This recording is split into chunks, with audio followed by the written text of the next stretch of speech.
মানুষ জীবনে সব সময় চিন্তা করে, ভাবতে থাকে যে তার জীবনে কতই না সমস্যা।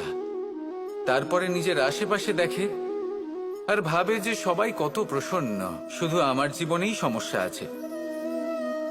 কিন্তু বিষয়টা তা নয়। শুধু প্রত্যেক ব্যক্তিরই নয়, প্রত্যেক প্রাণীরও জীবনে সমস্যা আছে।